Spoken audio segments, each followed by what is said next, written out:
Hello बच्चा party. तो क्या हालचाल? आज बेसब्री से इंतजार हो रहा है इलेक्ट्रोस्टैटिक्स का।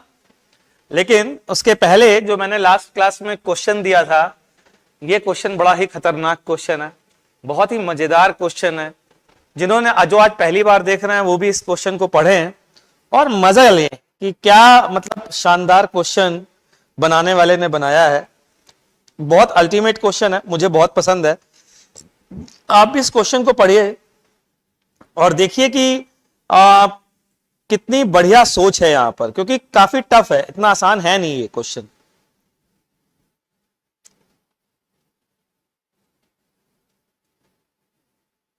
भैया 11th में हो, 10th में हो, 9th में हो, आप वॉच कर सकते हो, कोई बुराई नहीं है, ठीक है। लेकिन बस इस बात का ध्यान रखना कि आपको उसके रिगार्डिंग जो मैथ्स है वो आपको आनी चाहिए।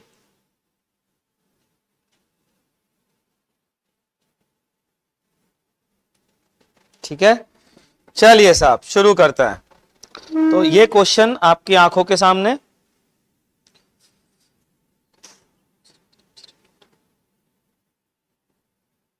निर्वाण ने कुछ इसका मेथड बताया है। क्लास 10th में है, कोई आप सब लोग क्लास इसको अटेंड कर सकते हैं। आपको जो इलेक्ट्रोस्टैटिक्स के लिए थोड़ी बहुत मैथ्स यूज होती है वो आनी चाहिए। बहुत हाईफाई मैथ्स नहीं, लेकिन ठीक ठाक मैथ्स आनी चाहिए, ठीक है ना बच्चों।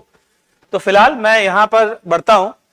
Find maximum value of V not so that sphere does not lose contact from point P after collision, no rebound and no slipping at point P।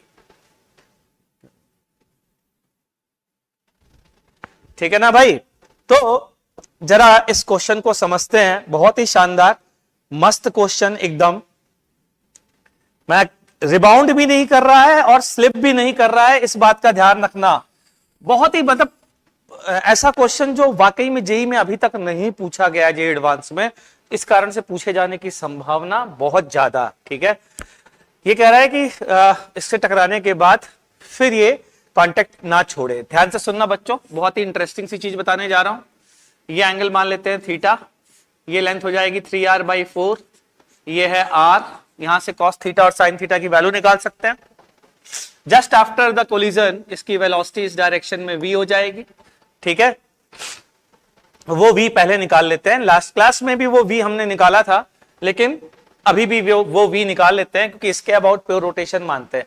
तो सबसे पहले just before the collision angular momentum क्या होगा, just before the collision angular momentum क्या होगा point P के about. तो हम लिखेंगे mv नॉट इंटू 3r/4।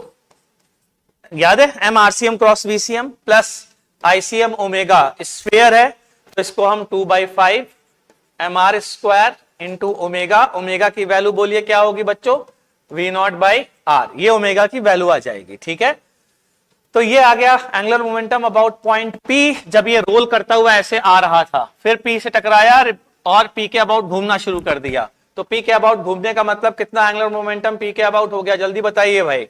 अगर ये वेलोसिटी V है तो मैं बोलूंगा P के अबाउट मोमेंट ऑफ इनर्शिया कितना आया, mr square plus 2/5 mr square. तो कितना हो गया 7/5 mr स्क्वायर इंटू V/r। ये लीजिए साहब, बहुत ही मजेदार क्वेश्चन है भाई। ठीक है, बहुत ही शानदार सी चीज। तो m m m कैंसिल, यहां से r r कैंसिल, और देखते हैं ये वैल्यू कितनी आ रही है बच्चों। तो ये वैल्यू आती है, ये 3r/4 डिस्टेंस थी, इस बात का ध्यान रखिएगा। ठीक है ना, तो ये वैल्यू कितनी आ रही है, ये आ रही है 20, और ये कितना आया 15 प्लस 8 V नॉट R। ठीक है, equals to 7/5 V into R। R से R कैंसिल हो गया, तो यहां से बच्चों V की वैल्यू आ गई। V की वैल्यू कितनी आ गई जल्दी बोलिए, 15 प्लस 8 कितना हुआ 23/20 इंटू 5/7 V नॉट। ये आ गया 4, ये आ गया 23/28 V नॉट। देखिए कोई डाउट हो तो पूछिए। 23/28 वी नॉट, ये है v की वैल्यू। एक बार वापस से चेक कर लेते हैं कि मैंने जो वैल्यू निकाली है वो सही निकाली है कि नहीं। तो ये है M V not into 3r/4 plus 2/5 mr omega square, और ये बराबर हो गया 7/5 mr स्क्वायर। मेरे हिसाब से सही निकाली है। और आप बता सकते हैं मुझको, एक मिनट, मुझे ये कैसे दिखाई देगा? हाँ, दिखाई दे गया। वो all sir no neck pain है, सर को नो नेक पेन है। हाँ बेटा, अभी तो नेक पेन नहीं है क्योंकि एक ही क्लास ले रहा हूं।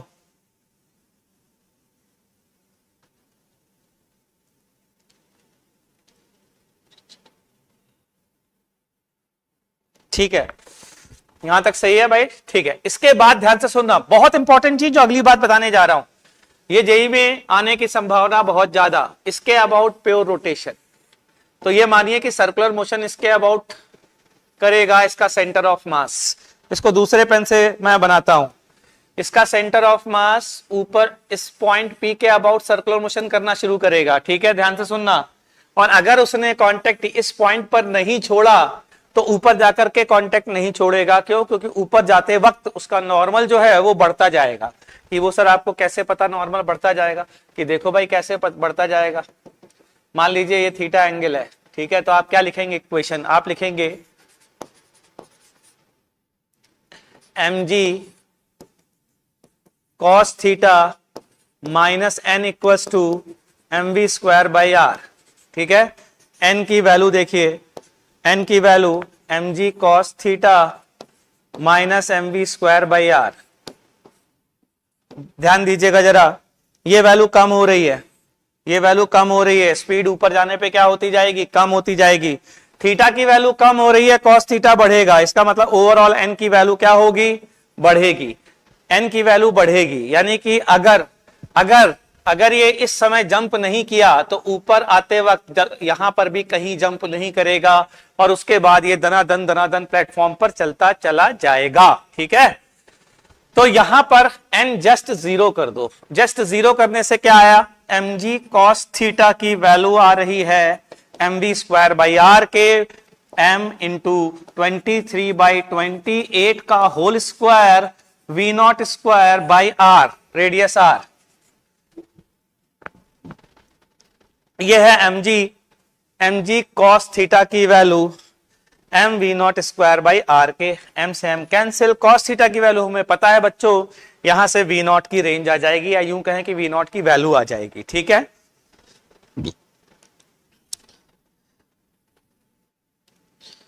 चलिए आगे बढ़ते हैं बच्चों। मेरे हिसाब से समझ में आ गया है।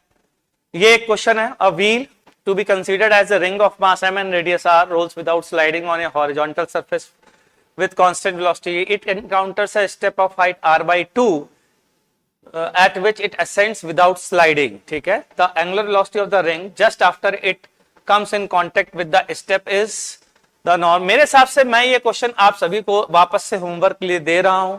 अगर ये नहीं हुआ है तो ट्राई करिए, हो गया है तो अच्छी बात है। क्यों? क्योंकि सेम चीज मैं डिस्कस कर चुका हूं ऑलरेडी।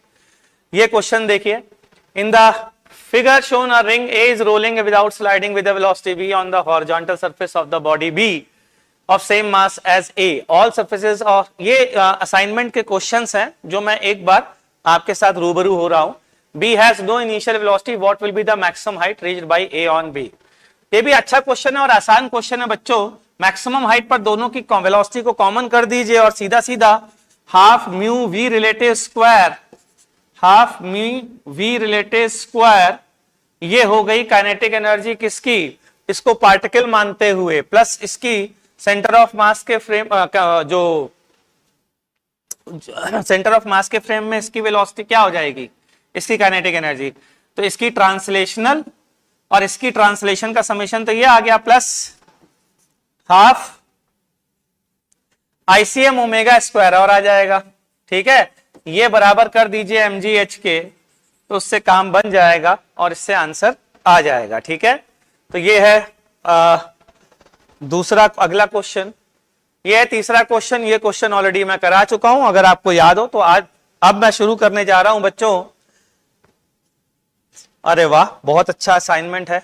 तो मैं ये चाहता हूं कि ये असाइनमेंट के क्वेश्चंस जो हैं आप लोग ट्राई करिए और हो जाने चाहिए, और अगर नहीं होते हैं तो इनके सोल्यूशन अलग से मैं वापस से डिस्कस कर दूंगा, थोड़ी सी क्लास बाद में एक्सटेंड करके या उसके आगे पीछे। अभी फिलहाल क्योंकि बहुत सारे बच्चे इंतजार कर रहे हैं इलेक्ट्रोस्टैटिक स्टार्ट होने का, तो आज मैं स्टार्ट करता हूं इलेक्ट्रोस्टैटिक्स।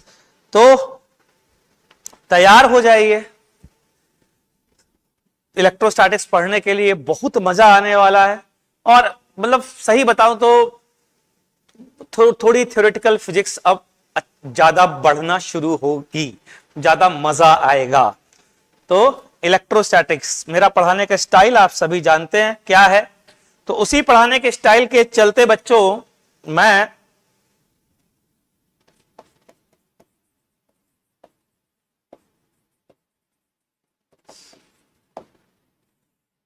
आपसे सबसे पहले, जैसे आपकी हमेशा बताता हूं, व्हाट इज इलेक्ट्रोस्टैटिक्स, इस बारे में पढ़ने जा रहे हैं। तो electrostatics is it deals with the study of force, it deals with the study of force, it deals with the study of force, fields and potential। मतलब फील्ड तो कुछ होती होगी, पोटेंशियल कुछ होता होगा, आगे चल करके मैं पढ़ाऊंगा what is field and what is potential. फिलहाल तो अभी ये जान लीजिए ये कोई टर्म है। तो it deals with the study of force, field and potential due to static charge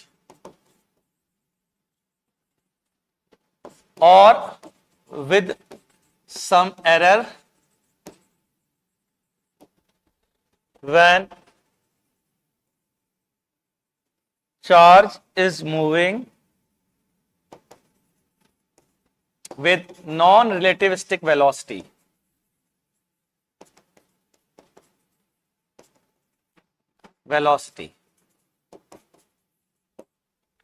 ठीक है भाई।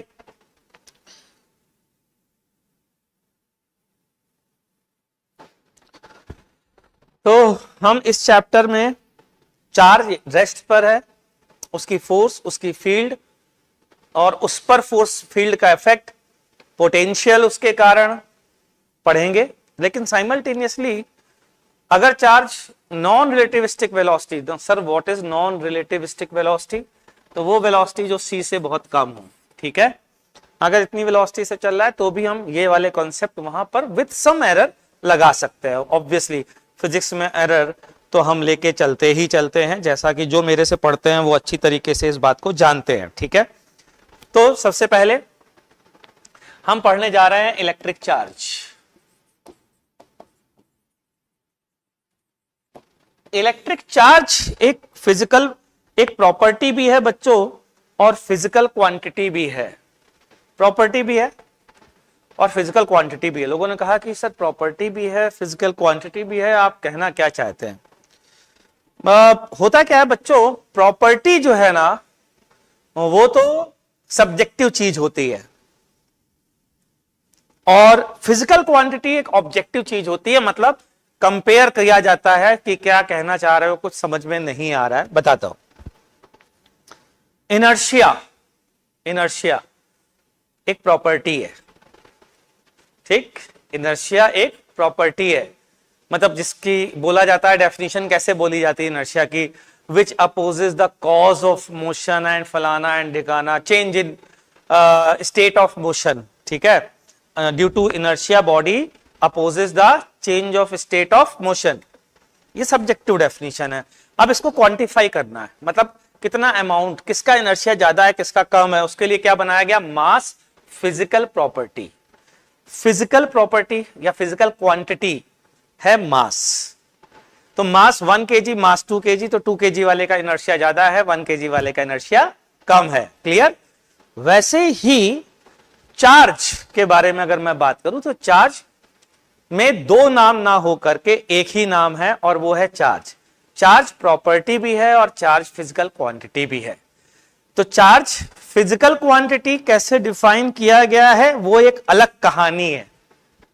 वो उसके लिए पहले एसआई यूनिट कुछ और थी, दो वायर्स के बीच के लगने वाला फोर्स से डिफाइन किया गया था फिजिकल क्वांटिटी चार्ज, या यू कहें कि यूनिट ऑफ चार्ज, जिससे हम कंपेयर कर सके चार्ज को।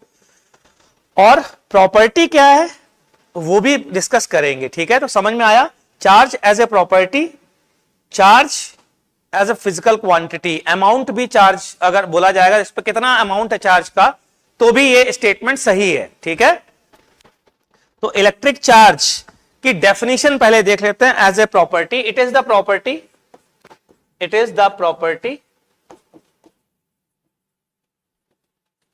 Bye of a body by virtue of which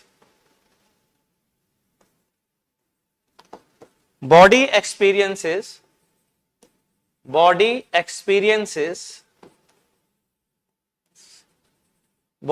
experiences electric force when kept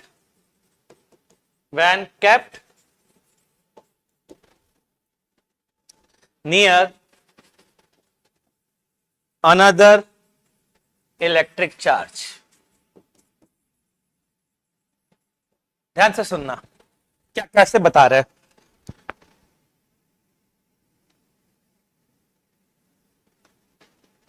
बताता हूं, ध्यान से सुनना। क्या है प्रॉपर्टी, थोड़ा और समझाने की कोशिश करता हूं। बहुत इंपॉर्टेंट चीज है, ये सब चीजें हैं। विश्वास मानिए, कई लोग कहते हैं कि सर इस थ्योरी का, कई बच्चों का ये कहना होता है सर थ्योरी डेप्थ में पढ़ने से कहां फायदा होता है। चिंता मत करिएगा, इस चैप्टर में मैं आपको ये रियलाइज करा दूंगा कि बहुत सारे क्वेश्चन अगर आपने थ्योरी सही से पढ़ी है तो बहुत आसानी से हो जाएंगे, नहीं तो आप कहोगे और तो ओलंपियाड लेवल की प्रॉब्लम है या आउट ऑफ द बॉक्स सोचना पड़ता है ना। इसलिए थ्योरी पे फोकस करिएगा बच्चों। इलेक्ट्रिक चार्ज प्रॉपर्टी का मतलब क्या है, प्रॉपर्टी का भी मीनिंग समझते हैं, क्योंकि हमें प्रॉपर्टी का मीनिंग भी नहीं पता एक्चुअली में। तो प्रॉपर्टी का मीनिंग समझाता हूं। मान लीजिए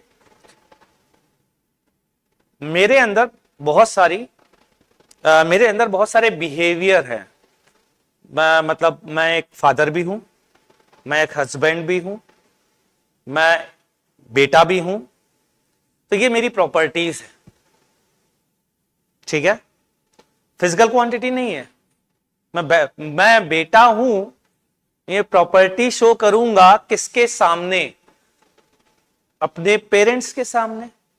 तो जब सराउंडिंग में मेरे पेरेंट्स होंगे तो मेरी कौन सी प्रॉपर्टी बाहर आएगी, बेटे वाली। अगर सराउंडिंग में मेरे दोस्त होंगे, हम उम्र होंगे, तो मेरी जो कौन सी प्रॉपर्टी बाहर आएगी, मेरी प्रॉपर्टी दोस्त वाली बाहर आएगी। और एक बात तो तय है कि मम्मी पापा के सामने, पेरेंट्स के सामने दोस्त वाली प्रॉपर्टी तो नहीं आती है इन जनरल, ठीक। वाइफ के सामने जो मैं एज ए हस्बैंड होऊंगा और अपने बेटों के बच्चों के सामने मैं एज ए फादर होऊंगा, किसकी प्रॉपर्टी शो करूंगा, फादर की प्रॉपर्टी। इसका मतलब मैं एक ही हूं, मैं डिफरेंट प्रॉपर्टी शो करता हूं डिफरेंट सराउंडिंग्स के होने पर। क्लियर, ये है प्रॉपर्टी। तो अगर कोई बॉडी इसके चारों तरफ ग्रेविटेशनल बॉडीज, इनर्शियल बॉडीज रखी हैं, तो ये बॉडी कौन सी प्रॉपर्टी शो करेगा, mass, inertia, Gm1m2 gravitational mass, Gm1m2 by r²।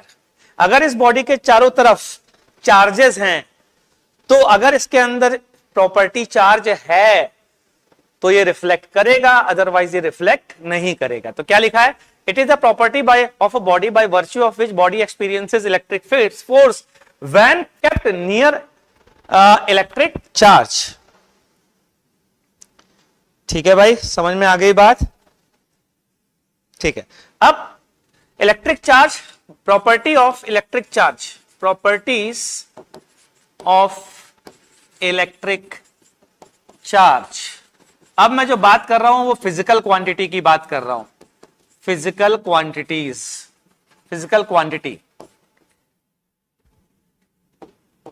Physical quantity charge की बात कर रहा हूं, नहीं तो लोग कहेंगे इलेक्ट्रिक चार्ज खुद एक प्रॉपर्टी है।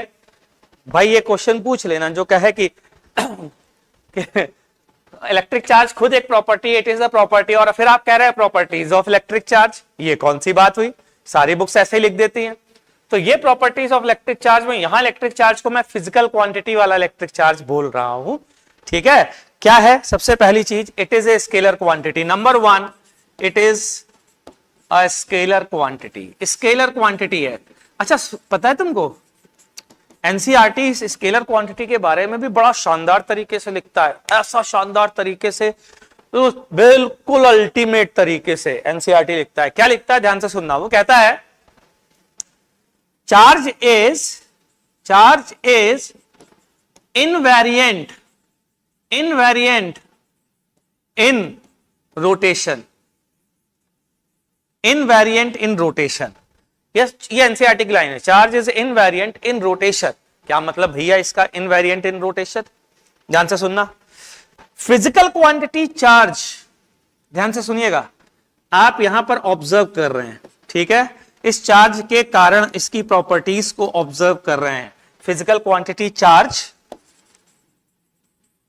के कारण पॉइंट ए पर कुछ डिफरेंट फिजिकल क्वांटिटी ऑब्जर्व कर रहे हैं, जैसे फोर्स कर सकते हैं, फील्ड कर सकते हैं, ठीक है, या एक कोई और चार्ज रख दिया तो उस पर लगने वाला फोर्स कर सकते हैं। अगर मैं इस चार्ज को घुमा दूं, इस चार्ज पार्टिकल को घुमा दूं, चार्ज पार्टिकल है, ध्यान रखिएगा, अगर मैं इस चार्ज पार्टिकल को घुमा दूं तो इस पे लगने वाले फोर्स पर कोई चेंज नहीं आता, no change due to rotation of this charge. इस चार्ज के रोटेशन का यहां पर कोई इफेक्ट नहीं आता, इसलिए चार्ज फिजिकल क्वांटिटी एक स्केलर फिजिकल क्वांटिटी है। तो it is a scalar quantity. Why it is scalar? Because it is invariant of rotation, invariant in rotation, rotate करने पर इसकी प्रॉपर्टी यहां पर चेंज नहीं होगी। ठीक है भाई। दूसरा पॉइंट बड़ा फेमस है, दूसरी property, two types of charge exist, two types of charges exist, दो तरीके के चार्ज एग्जिस्ट करते हैं। अब जरा ध्यान से सुनना, यहां पर भी बड़ी कमाल की बात बता रहा हूं। दो तरीके के चार्ज एग्जिस्ट करते हैं, ये तो एक अच्छी बात है, ठीक है, समझ में आया, बचपन से पढ़ते आ रहे हैं। लेकिन ऐसे इमेजिन करो कि जब ये डिस्कवर किया जा रहा था तब दो तरीके के चार्ज पता कैसे चले? पता ऐसे चले कि मास में तो हमेशा ही अट्रैक्शन होता था। अगर मैं मास की बात करूं, ग्रेविटेशनल फोर्स की बात करूं, तो ऑलवेज अट्रैक्शन था। तो कहा गया मास एक ही तरीके का होता है और उसी को पॉजिटिव मान लिया गया। लेकिन चार्ज के केस में ऐसा नहीं हुआ। चार्ज के केस में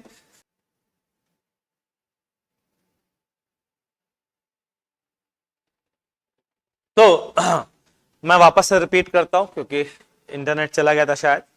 तो चार्ज जो है वो अट्रैक्ट भी करता है, रिपेल भी करता है। इस कारण से जब देखा गया तो पता चला कि चार्ज भैया दो तरीके के होते हैं। ध्यान से सुनना। अब दो तरीके के चार्ज होते हैं तो मान लेते हैं सर एक तरीके के चार्ज का नाम रख देते हैं अल्फा चार्ज और दूसरे तरीके के चार्ज का नाम रख देते हैं बीटा चार्ज। ठीक है, अल्फा अल्फा आपस में रिपेल करते हैं, बीटा बीटा आपस में रिपेल करते हैं, अल्फा बीटा आपस में अट्रैक्ट करते हैं। बना दिया लॉ। इफेक्ट चार्ज का नहीं दिखता। अगर कुछ क्वांटिटी ध्यान से सुनना, अल्फा वाले की और कुछ क्वांटिटी बीटा वाले की अगर जोड़ दी जाए तो कोई इफेक्ट नहीं दिखता। ठीक, लोगों ने कहा जब नाम रखने हैं और नाम रख करके मैं ये इक्वेशन लिखूं, इससे बेहतर ये है कि मैं बोलूं ये है प्लस क्यू चार्ज और इसका नाम मैं रख रहा हूं माइनस क्यू चार्ज, ताकि जब भी आप जोड़ो तो फटाक से इसका अपने आप ऑटोमेटिकली, मतलब मैं नाम ही इस तरीके से रखूं कि ये वाली प्रॉपर्टी के लिए मुझे एक एक्स्ट्रा इक्वेशन की जरूरत ना पड़े, इसलिए ऐसा प्लस और माइनस असाइन किया गया। तो two types of charge exist in nature, one is called positive. किसको पॉजिटिव कहा गया? इसके पीछे हिस्टोरिकल बैकग्राउंड है, उस पर मैं अभी नहीं जा रहा हूं। किसी एक को पॉजिटिव कहा गया, ठीक है। One is called positive charge and other is called negative charge. तो लोगों ने कहा गुरुजी ये बताइए +4 और -4 में कौन बड़ा है? क्या +4 -4 से बड़ा है? क्या +4 -4 से छोटा है? क्या +4 -4 के बराबर है? तो आंसर है we can not compare +4 charge with -4 charge. Can not compare, हम कंपेयर नहीं कर सकते बच्चा पार्टी, हम कंपेयर नहीं कर सकते। क्यों नहीं कर सकते? क्योंकि +4 अलग है, -4 अलग है, ये दोनों अलग अलग तरीके के चार्जेस हैं, इनको कंपेयर नहीं किया जा सकता। क्लियर है ये बात? समझ में आ गई है? तीसरे पॉइंट पर आते हैं, और भी शानदार, जो कि मैं ऑलरेडी इसमें बता चुका हूं, तो उसको तीसरा पॉइंट नहीं बोलता हूं, इसी में आप लिख लीजिए कि similar charge repel, similar charges repel and opposite charges attract. Sorry, charges attract. ठीक है भाई, तो ये है प्रॉपर्टी नंबर 2। अब आते हैं प्रॉपर्टी नंबर 3 पर। प्रॉपर्टी नंबर 3 देख लीजिए भाई। प्रॉपर्टी नंबर 3, तीसरी प्रॉपर्टी जो है वो है कि net charge of an isolated system remain conserved।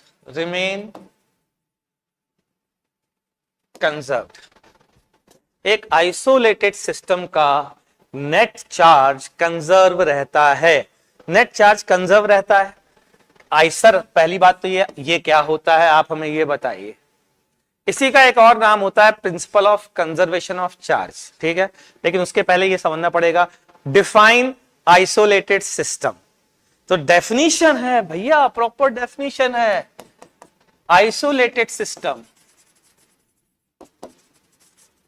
Is the system which can not exchange energy और मास विद द सराउंडिंग। जो सराउंडिंग के साथ मास या एनर्जी एक्सचेंज नहीं कर सकता, उसे आइसोलेटेड सिस्टम कहते हैं। ध्यान रखिएगा, इस पर भी थोड़ा गौर फरमाइएगा भाई साहब, इस पे भी थोड़ा गौर फरमाइएगा। नेट चार्ज है, मतलब ये मान लीजिए ये बाउंड्री है आइसोलेटेड सिस्टम की। यहां पर है +4 यूनिट, ठीक है, और यहां पर है +2 यूनिट चार्ज की। कूलम आप तो जानते हैं, तो कूलम लिख देता हूं, ठीक है। तो ये पॉसिबल है कि थोड़ी देर बाद यहां पर +8 कूलम और -2 कूलम एग्जिस्ट करे, दिस इज पॉसिबल। लेकिन यह पॉसिबल नहीं है कि यहां 8 कूलम आए और यहां -3 कूलम आए, ये पॉसिबल नहीं है, क्योंकि नेट चार्ज यहां से कितना आया 6 कूलम, यहां से कितना आया 8 - 2 6 कूलम। तो ये पॉसिबल है। आइसोलेटेड सिस्टम की बाउंड्री बनाई है, मतलब बाहर से ना तो एनर्जी ले सकता है और ना ही मास ले सकता है। क्लियर है ये बात? तो आइसोलेटेड सिस्टम का चार्ज कंजर्व रहेगा। इवन एक रिएक्शन होती है, उसे बोलते हैं electron positron annihilation reaction. Electron positron annihilation reaction. Annihilation reaction का मतलब होता है ये एक दूसरे को खा जाते हैं, एनहिलेट कर जाते हैं। तो +E होता है, -E होता है, एक दूसरे को खा गए, 0 चार्ज। तो आपको दिखाई देगा +E भी, आपको दिखाई देगा -E भी, लेकिन थोड़ी देर बाद आप देखोगे तो कुछ भी नहीं है।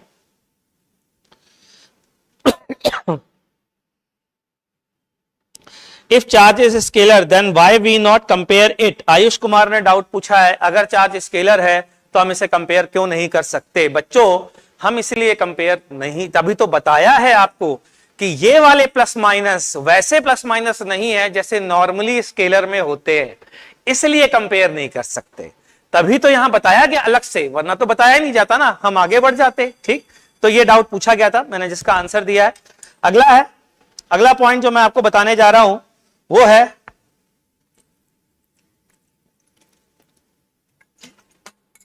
बहुत इंपॉर्टेंट, बहुत ज्यादा इंपॉर्टेंट, और वो है charge is always associated with mass. Charge is always associated with mass. Charge हमेशा मास से एसोसिएटेड रहता है. ऑलवेज मतलब charge without mass is never possible. इसको और आपकी स्टाइल में लिखता हूं. Charge without mass is not possible. Charge बिना मास के पॉसिबल नहीं है. ठीक है बच्चों कि ये कैसे पता? ये ऑब्जर्वेशन से पता. और कैसे पता चला? ठीक है ना. ये प्रॉपर्टी नंबर कौन सा है यार? ये प्रॉपर्टी नंबर 3 था. अब आया प्रॉपर्टी नंबर 4. ये क्या हो रहा है? 4th 5th. इसकी जरूरत पड़ेगी, ध्यान रख लेना. इस चीज की आगे चल करके जरूरत पड़ेगी, बहुत इंपॉर्टेंट जगह पे बताऊंगा, अभी तो नहीं. अगली चीज बताने जा रहा हूं बच्चों. 5वां point, charge is quantized.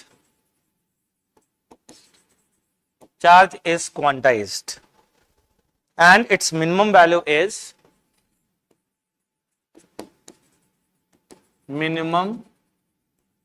Value is E बराबर 1.6 into 10 to the power -19 coulomb.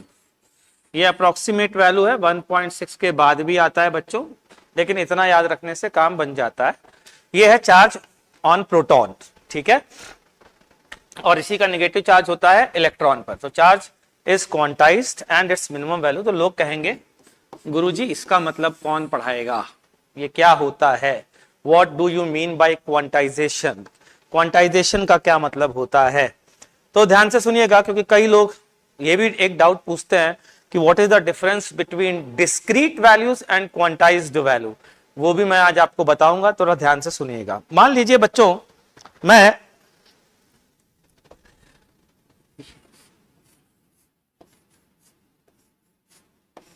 मुझे एक छत पे जाना है और छत पे मेरा दोस्त खड़ा है बी. ठीक है. और ये है ए को छत पे जाना है. ठीक है. ये हाइट है कुछ, ये हाइट कवर करनी. हर एक सीढ़ी 1 यूनिट हाइट की है. वो 1 यूनिट कुछ भी हो सकता है, 5 सेंटीमीटर 6 सेंटीमीटर कुछ भी हो सकता है. हर एक सीढ़ी 1 यूनिट हाइट की है. ठीक है. ठीक. दूसरी सिचुएशन में मेरा दोस्त या बी बंदा यहीं पर खड़ा है, लेकिन ये यहां पर स्टेप्स नहीं बने हैं. ये एक इंक्लाइन प्लेन बना हुआ है. इंक्लाइन प्लेन भी होता है ना, इसमें गाड़ी चढ़ाई जा सके. और यहां पर है ए. ध्यान से सुनना मेरी बात को. अगर मैं बोलूं कि भाई बी जरा नीचे उतर के आओ, बी नीचे उतर के आओ और इस रेफरेंस लाइन से 2 यूनिट नीचे आओ, तो मेरे हिसाब से दोनों लोग 2 यूनिट नीचे उतर सकते हैं. लेकिन अगर मैं बोलूं कि 2.1 यूनिट नीचे उतर के आओ, मैं बी से बोलूं 2.1 यूनिट नीचे आके खड़े हो जाओ, तो क्या सिचुएशन 1 में और 2 में किसमें पॉसिबल है और किसमें नहीं पॉसिबल है? तो आप बोलोगे इसमें 2.1 यूनिट पर खड़े रहना पॉसिबल नहीं है, इसमें खड़े रहना पॉसिबल है, ऐसा आप कहोगे. तो फिर मैं आपसे क्वेश्चन पूछूंगा कि ये बताइए कि इसमें कौन कौन सी हाइट पॉसिबल है. तो मैं बोलूंगा, ध्यान से सुनना, n टाइम्स u, जहां where n is an integer या नेचुरल नंबर. ठीक है भाई. मैंने कहा n नेचुरल नंबर है, तो यानी कि आप या तो 1 यूनिट पर या 2 यूनिट या 3 यूनिट या 4 यूनिट या 5 यूनिट पे ही रह सकते हो. जबकि यहां पर आप 2.1, 2.01, 2 कुछ भी किसी भी हाइट पर आप यहां पर खड़े हो सकते हो. तो पता है यहां पर क्या समझाना चाह रहा हूं? मैं समझाना चाह रहा हूं यहां बी की डेप्थ क्वांटाइज्ड है, और यहां पर उसकी डेप्थ जब नीचे जाएगा तो पता है कॉन्टिन्यूअस वैरी कर रही है। कैसी वैरी कर रही है? कॉन्टिन्यूअस। और अगर ये क्वांटाइज्ड है बच्चों,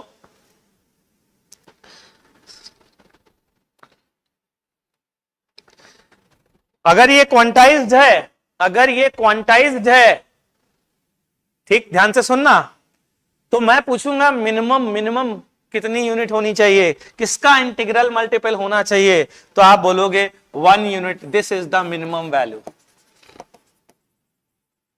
समझ में आ गया? क्वांटाइजेशन का मतलब समझ में आया? क्वांटाइजेशन का मतलब है कि चार्ज एक मिनिमम वैल्यू का इंटीग्रल मल्टीपल होगा। क्लियर है? ठीक, जरा ध्यान से सुनना भाई। तो charge on a body is always an integral multiple of E. So charge is always given by NE, या चार्ज इज नहीं, charge can always be given by NE, integral multiple of charge on electron और positron.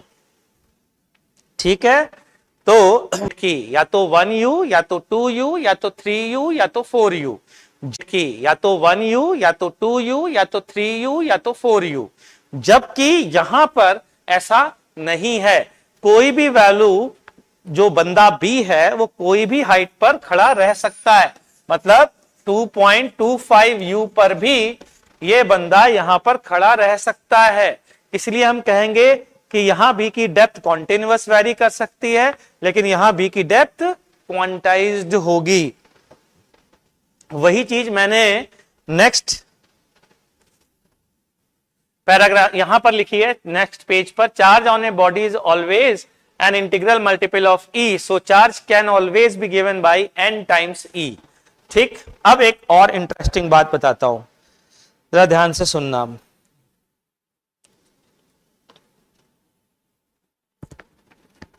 ठीक भाई, मैंने दोबारा से समझा दिया है, तो अब मैं वापस से आपको एक बात बताने जा रहा हूं, वो बहुत इंपॉर्टेंट है, बहुत ज्यादा इंपॉर्टेंट बात बताने जा रहा हूं, और वो ये कि इतनी बातें होने के बावजूद quantization of charge has no significance in macroscopic calculation और observation. So quantization of charge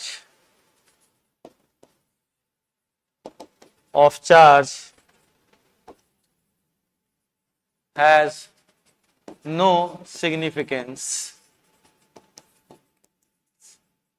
in macroscopic phenomena।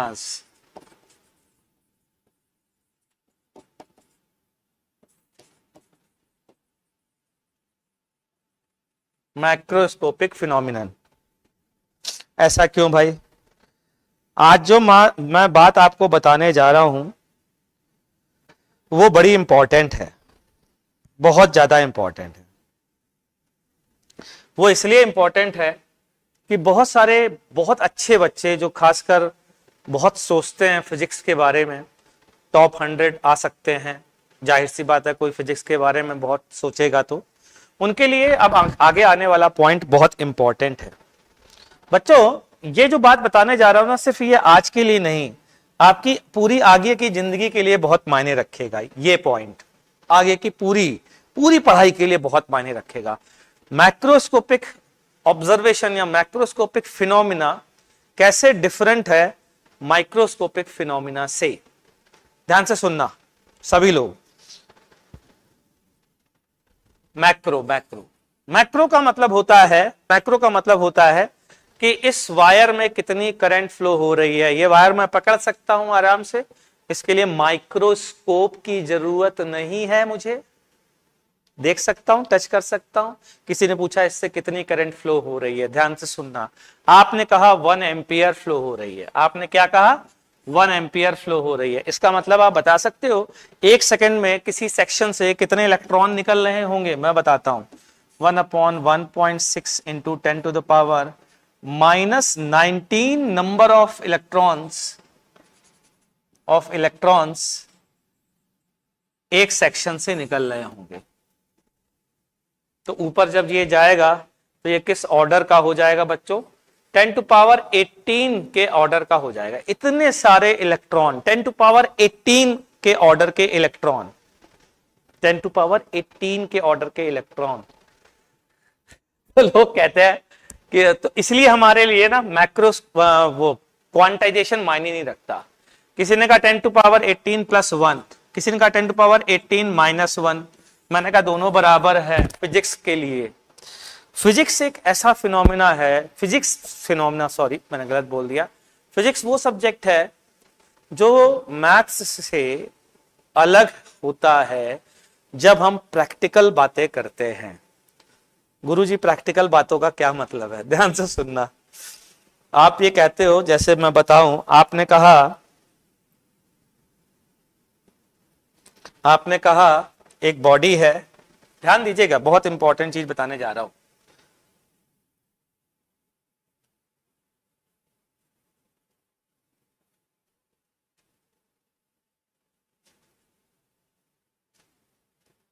पता नहीं क्या हो रहा है। हाँ, अब आ गया। हाँ, तो बच्चों ध्यान से सुनिएगा। मान लीजिए मैंने कहा ये एक बॉडी है, चार्ज्ड बॉडी। कैसी बॉडी? Charged body. बहुत इंपॉर्टेंट बात बताने जा रहा हूं, देखते कितने लोग समझ पाते हैं। मैंने कहा चार्ज बॉडी है, यूनिफॉर्म डेंसिटी। ऐसे नाम तो सुने होंगे आप लोगों ने, यूनिफॉर्म चार्ज डेंसिटी रो की कुछ वैल्यू भी मान लीजिए 1 कूलम पर मीटर क्यूब, मान लीजिए ये आपको बोला गया है। ठीक है, कैसे डिफाइन करते हैं डेंसिटी किसी पॉइंट ए पर? पता है आपको कैसे डिफाइन करते हैं? मैं बताता हूं कैसे डिफाइन करते हैं। कहते हैं यहां पर एक डीवी वॉल्यूम लीजिए और मान लीजिए कि इस पर चार्ज डीक्यू है। तो रो बराबर लिमिट लिखने की जरूरत नहीं, मैंने बहुत छोटा मान ही लिया है यार। लिमिट लेता हूं, इसको डेल्टा वी बोल देता हूं और इसको डेल्टा क्यू बोल देता हूं। ठीक है, जानबूझ करके ऐसा कर रहा हूं। Limit delta V tending toward 0 delta Q upon delta V. इसी को आप क्या बोलते हो? आप कहते हो D Q by D V. गुरुजी ये चार्ज डेंसिटी हो गई, ऐसे ही बोलते हो बच्चों। अब सुनना, एक बहुत ही मजेदार बात बताने जा रहा हूं। आईआईटी की तैयारी कर रहे हो ना भाई, एडवांस की, पीएमटी की तो नहीं कर रहे हो, उसकी भी कर रहे हो तो भी क्या दिक्कत है? फिजिक्स तो फिजिक्स ही है यार। ये बताओ, अगर मैं मैथ्स के हिसाब से जाता हूं, गणित के हिसाब से जाता हूं, और मैं तो कहता हूं ये नीट वालों के लिए ज्यादा इंपॉर्टेंट है, जो बात अब बताने जा रहा हूं, उनको खुशी होगी ये बात जान करके। ये जो मैथ्स में है ना, जब मैथ्स में आप पूछो गुरुजी कितना छोटा, पूछ के देखिएगा, तो गुरुजी कहेंगे कि जितना छोटा आप सोच सकते हो उससे भी ज्यादा छोटा। ठीक, फिजिक्स में ऐसा नहीं है, फिजिक्स में ऐसा नहीं है। फिजिक्स में जब ये लिमिट लगाई जाती है तो ध्यान से सुनना।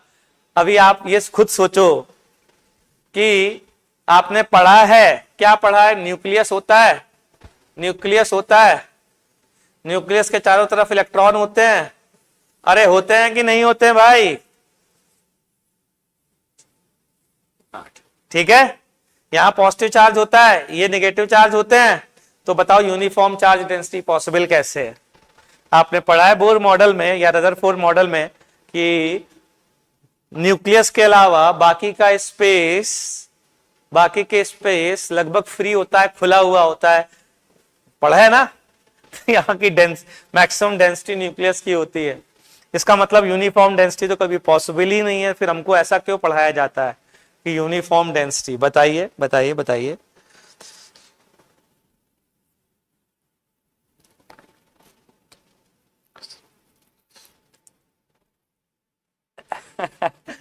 तो यहां पर आता है फिजिक्स में लिमिट का मतलब डिफाइंड होता है, हमेशा ध्यान रखिएगा, क्योंकि फिजिक्स में हम प्रैक्टिकल चीजों की बात करते हैं और प्रैक्टिकल चीजें हमेशा विद सम एरर होती है।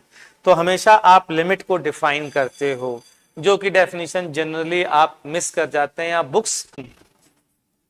चार्ज डिस्ट्रीब्यूशन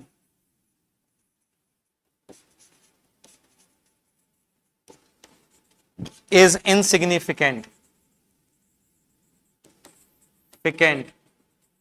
but ध्यान से सुनना, but sufficiently large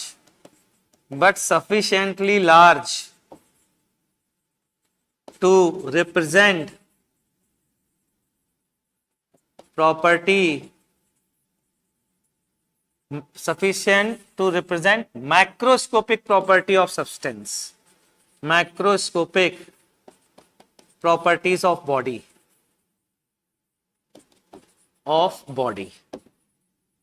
बीच में चला गया था, मैं रिपीट कर रहा हूं, ध्यान से सुनना. Delta V is so small so that any variation in charge distribution is insignificant within this volume.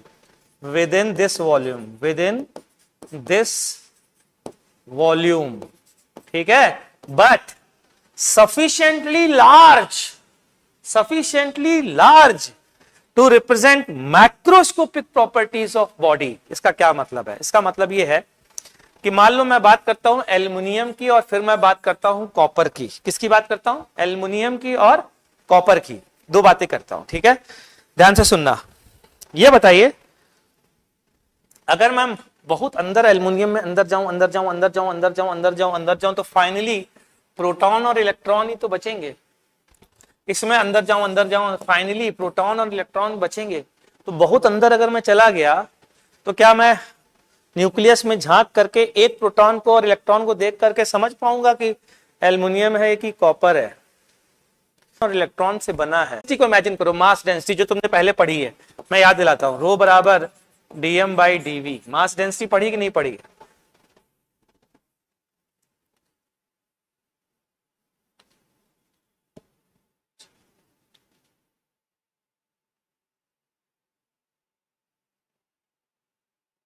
मैं रिपीट करता हूं बच्चों, फिर से कहता हूं, ध्यान से सुनना. मास डेंसिटी आपने पढ़ी है बच्चों. मास डेंसिटी में मान लीजिए मैं बोलूं कार्बन है, कोयला और हीरा, दोनों कार्बन से बने, लेकिन एक तो कोयला है और एक है हीरा. बहुत अंतर, दोनों कार्बन से बने, ध्यान रखना. तो स्ट्रक्चर में चेंज है ना. ध्यान, अब तुम्हें समझाने जा रहा हूं, बिल्कुल समझ में आएगी बात, to the point. Delta V इतना छोटा हो ताकि कोयले की डेंसिटी के वेरिएशन को नेग्लेक्ट किया जा सके, बट सफिशिएंटली लार्ज होना चाहिए ताकि कोयला ही रहे, कार्बन पे मत पहुंच जाना. आई बात समझ में? तो डेल्टा वी छोटा, ये मान लीजिए ये कोल है, तो डेल्टा वी छोटा करते जाओ, कार्बन के एक एटम पे मत पहुंचना. हम वहां की बात नहीं कर रहे हैं. इतना छोटा रखना कि कोयले की प्रॉपर्टी पूरी की पूरी रिफ्लेक्ट हो, और अगर ये डायमंड है तो डायमंड की प्रॉपर्टी पूरी की पूरी रिफ्लेक्ट हो, कार्बन पर मत पहुंच जाना. ये है मीनिंग. समझ में आया? मैक्रोस्कोपिक फिनोमिना का क्या मतलब होता है? ठीक. अगली प्रॉपर्टी बच्चों बताने जा रहा हूं, बड़ी इंटरेस्टिंग प्रॉपर्टी है ये भी. ये प्रॉपर्टी नंबर कौन सा है ये देखना पड़ेगा मुझे. 4, 5 हो चुका है. अगली वाली बहुत इंपॉर्टेंट, मजेदार भी और इंपॉर्टेंट भी बच्चों, काफी ज्यादा इंपॉर्टेंट है. ध्यान से सुनिएगा. Charge is invariant. 6th property, charge is invariant. कोई बताएगा इनवेरिएंट केवल अगर लिखा है तो उसका क्या मतलब है? चार्ज इज इनवेरिएंट बताता हूं. चार्ज इज इनवेरिएंट का बच्चों मतलब होता है कि चार्ज फ्रेम पर डिपेंड नहीं करता. चार्ज फ्रेम पर डिपेंड नहीं करता. मास करता है क्या? बिल्कुल करता है. मैं याद दिलाता हूं, m बराबर m0 1 minus V square by C square. Mass velocity पर डिपेंड करता है, यानी कि फ्रेम पर डिपेंड करता है, लेकिन चार्ज फ्रेम पर डिपेंड नहीं करता. चार्ज इज इनवेरिएंट का मतलब charge is independent of choice of reference frame. आप आगे चल करके पढ़ोगे बच्चों, अगर आप फिजिक्स में इंटरेस्ट रखते हो और रिलेटिविटी पढ़ते हो आइंस्टीन ने जो दी थी, तो आपको पता चलेगा लेंथ चेंज हो जाती है, टाइम का इंटरवल चेंज हो जाते हैं, मास चेंज हो जाता है, लेकिन चार्ज चेंज नहीं होता है। इसलिए ये प्रॉपर्टी बहुत बहुत बहुत इंपॉर्टेंट है, और इसी के कारण आगे चल करके एक बहुत सारी चीजें समझ में आती है। सर यूनिफॉर्मली डिस्ट्रीब्यूटेड समझ नहीं आया, आयुष कुमार ने कहा यूनिफॉर्मली डिस्ट्रीब्यूटेड समझ में नहीं आया। भाई यूनिफॉर्मली डिस्ट्रीब्यूटेड का मतलब, जैसे मान लीजिए हाँ, कोयला कहीं पर ज्यादा सॉलिड है और कोयला कहीं पर बिल्कुल ऐसा है, हल्का सा है, मतलब उसको ऐसे तोड़ सकते हो, तो इतना छोटा लो कि कोयले की इस डेंसिटी के वेरिएशन को नेग्लेक्ट किया जा सके, इतना छोटा। तो यूनिफॉर्म होने का मतलब वही जो मैंने अभी बताया है, यूनिफॉर्म होना। कि कौन सा यूनिफॉर्म होना? कि जो चीज आप निकालने जा रहे हो उसमें वेरिएशन ना हो। जैसे मैंने तुमसे बोला कि वेलोसिटी क्या होती है, limit delta T tending towards zero, delta v by delta T, this is acceleration. मैं पूछूं डेल्टा टी कितना छोटा, तो आप कहेंगे, ध्यान से सुनिएगा, आप कहेंगे इस दौरान एक्सीलरेशन में होने वाले चेंजेस को निगलेक्ट कर सके। अगर आप वेलोसिटी लिखते हैं limit delta T tending towards zero, delta x by delta T, तो आपसे पूछा जाएगा कितना छोटा, तो आप बोलेंगे variation in velocity can be neglected in this small time. तभी तो आपने डिस्टेंस अपॉन टाइम बोला है। तो वैसे डेंसिटी निकालते समय डेल्टा भी इतना छोटा कि variation in density can be neglected, इतनी छोटी चीज, इतना छोटा वॉल्यूम। ठीक है बच्चों, जो डिफाइन करने जा रहे हो उसी के वेरिएशन की बात चल रही है। सर एटम तो इतना छोटा होता है फिर भी तो नॉन यूनिफॉर्म रहता है। हाँ रहता है, तो उस बात से क्या मतलब है? ये दोनों बातें बिल्कुल अलग है। हम एटम लेवल पे नहीं जा रहे हैं, यही तो हमने पढ़ाया है आपको कि एटॉमिक लेवल पर नहीं जाना है आयुष कुमार। ठीक, चलिए चार्ज इज इनवेरिएंट समझ में आ गया है बच्चों आपको। इतना छोटा कि हम उस पर एक्सपेरिमेंट कर सकते हैं? नहीं नहीं नहीं नहीं, इतना छोटा भैया, फिर से बताता हूं, फिर से रिपीट कर रहा हूं आपको। प्री रिक्विजिट्स आप नहीं पढ़ के आए हैं, इसका मतलब ये है कि आप छोटा करते जाएंगे।